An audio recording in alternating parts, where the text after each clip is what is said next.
নমস্কার, আশা করছি সকলেই ভালো আছো। আমি তোমাদের সাথে বিশ্বজিৎ পাল, আর তোমরা দেখছো এডুকেশন গ্রাউন্ড বাংলা চ্যানেল। গত 22শে জানুয়ারি সকল ভারতবাসীর জন্য এক বিশেষ দিন ছিল, যেদিন দীর্ঘ 500 বছরের লড়াই শেষে সত্যের জয় হয়েছে আর আমাদের রামলালা তার ঘরে ফিরেছে। সমগ্র দেশে খুশির আলো এবং কারো চোখে দেখা গেছে তাদের খুশির জল ঝরতে। সমগ্র দেশ তার ঘরে ফেরার খুশিতে আলাদা করেই দীপাবলি উদযাপন করেছিল এবং 22 তারিখ সোমবার অযোধ্যায় তার নতুন গৃহে রাম মন্দিরে তার প্রাণ প্রতিষ্ঠা করা হয়েছে এবং তার প্রাণ প্রতিষ্ঠার অনুষ্ঠানকে সম্পূর্ণভাবে কার্যকরী করেন আমাদের প্রধানমন্ত্রী শ্রী নরেন্দ্র দামোদর দাস মোদী এবং তার সাথে উপস্থিত ছিলেন আরএসএসের মুখ্য মোহন ভাগবত। তবে সেই দিন শুধু আমন্ত্রিত ব্যক্তিরাই রামলাল্লার দর্শন করার সুযোগ পেয়েছিল, কিন্তু সাধারণ মানুষের জন্য তাকে দর্শন করার যে দুয়ার খোলা হয় তা 23শে জানুয়ারি মঙ্গলবার। তবে এখন প্রশ্ন হলো, এই দর্শনের জন্য কী কী নিয়মাবলী রয়েছে, সময়সীমা কী রয়েছে এবং এন্ট্রি ফি কী রয়েছে, এবং দর্শনার্থীরা কি বাইরে থেকেই আনা প্রসাদ ভগবানকে দিতে পারবে, এবং সেই সমস্ত কিছু নিয়েই আজকে এই ভিডিওতে তোমাদের সাথে বিস্তারিত তথ্য দেওয়ার চেষ্টা করব। তো চলো শুরু করা যাক। প্রথমে আসছি রাম মন্দির তার দর্শনের সময়সীমা। সাধারণ লোক রাম মন্দিরে দর্শনের সুযোগ পাবে দুই সময়ে।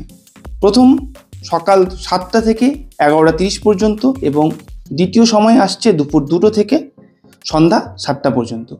সকাল 11:30-এর পর মধ্যাহ্ন আরতি করে রামলাল্লাকে ভোগ চড়িয়ে তবে 2 ঘন্টার বিশ্রামের পর ঠিক দুপুর 2টো নাগাদ পুনরায় দর্শনার্থীদের জন্য মন্দিরের দুয়ার খুলে দেওয়া হবে। আর এই দর্শনের জন্য কোনো রকম মূল্য ধার্য করা হয়নি। দ্বিতীয়টিতে রয়েছে রাম মন্দির যে আরতির সময়সীমা। সেখানে রয়েছে 2 ধরনের আরতি, এক জাগরণ বা শৃঙ্গার আরতি, যা সকাল 6টা 30 নাগাদ অনুষ্ঠিত হবে, এবং সন্ধ্যা রয়েছে সন্ধ্যা আরতি, যা সন্ধ্যা 7টা 30 নাগাদ অনুষ্ঠিত হবে। আরতি দর্শনের জন্য অগ্রিম বুকিং বাধ্যতামূলক রয়েছে। এখানে বুকিংয়ের পদ্ধতি কী কী রয়েছে?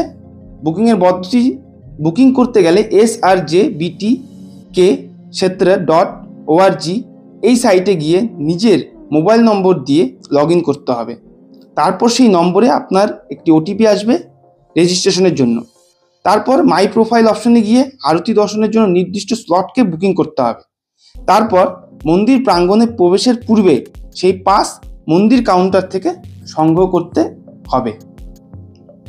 পূর্ণার্থী যারা আরতি দেখতে ইচ্ছুক তাদেরকে অবশ্যই আরতি শুরু হবার ঠিক 30 মিনিট পূর্বে মন্দির প্রাঙ্গণে উপস্থিত থাকতে হবে। অনেক সময় এই অনলাইন বুকিং যে সিস্টেম রয়েছে সেটা হোল্ডে থাকতে পারে, তবে তা নজরে রাখতে হবে। এই আরতির এক সময়ে শুধুমাত্র 30 জন ব্যক্তি অংশগ্রহণ করতে পারবে, তবে সেটা বলা হয়েছে যে পরবর্তীতে আরও বাড়ানো হতে পারে। এই মন্দির প্রাঙ্গণে প্রবেশের সময় কি কি নিয়ে প্রবেশ করা যাবে, কি কি নিয়ে যাবে না, ঠিক আছে, এটা রয়েছে। এই মন্দিরে অনেক পর্যায়ে সিকিউরিটি থাকবে, তো মাল্টি লেয়ার সিকিউরিটি থাকবে, যেখানে কোনো রকম মোবাইল, স্মার্ট ওয়াচ, ক্যামেরা নিয়ে প্রবেশ নিষেধ, এমনকি কলম নিয়েও প্রবেশ করা যাবে না।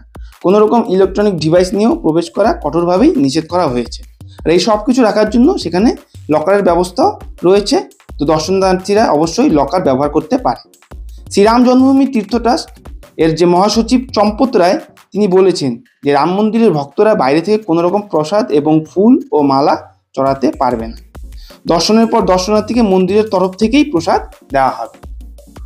তো দেখো, এই গাইডলাইন ছিল, তো এই গাইডলাইনগুলোকে মানতেই হবে সেখানে যদি আমরা রামলাল্লার দর্শন করতে ইচ্ছুক হই। তো এই গাইডলাইন মেনেই তাকে দর্শন করতে যাওয়া সম্ভব হবে। তো ঠিক আছে, তো আজকের ভিডিওতে এই ইনফরমেশনটি দেওয়ার জন্য এসেছিলাম। তো তোমরা আশা করি তোমরা বুঝতে পেরেছো কী কী গাইডলাইন মানতে হবে। তো যারা অবশ্যই অযোধ্যায় রাম মন্দিরে যাবে রামলাল্লা দর্শনের জন্য, তারা অবশ্যই এই সাইট চেক করে নেবে এবং প্রসিডিওরকে লেটেস্ট আপডেটটাকে অবশ্যই জেনে নেবে, ঠিক আছে। লেটেস্ট আপডেট আসতে থাকবে, সেটা বারংবার চেঞ্জ হতে পারে সময় পরিস্থিতি দেখে। তো সবাই অ্যাওয়ার থাকবে যাওয়ার আগে। তো চলো, আজকের মতন ভিডিওটি এটি থাকছে। পরবর্তীতে যদি কোনো আপডেট আসে অবশ্যই সেই আপডেট নিয়েও আসবো। তো সবাই পড়তে থাকো এবং আমাদের ভিডিওগুলোর সাথেও জুড়ে থাকো, এবং যারা আমাদের চ্যানেলে নতুন রয়েছে তারা অবশ্যই চ্যানেলটিকে সাবস্ক্রাইব করে দেবে এবং পাশে দেওয়া বেল আইকনে গিয়ে অল নোটিফিকেশনে ক্লিক করে দাও, যাতে পরবর্তী সকল ভিডিও নোটিফিকেশন তোমরা সবার আগে পেয়ে যাও। তো চলো, পরবর্তী ভিডিওতে দেখা হচ্ছে। জয় হিন্দ, জয় ভারত, জয় শ্রীরাম। ধন্যবাদ।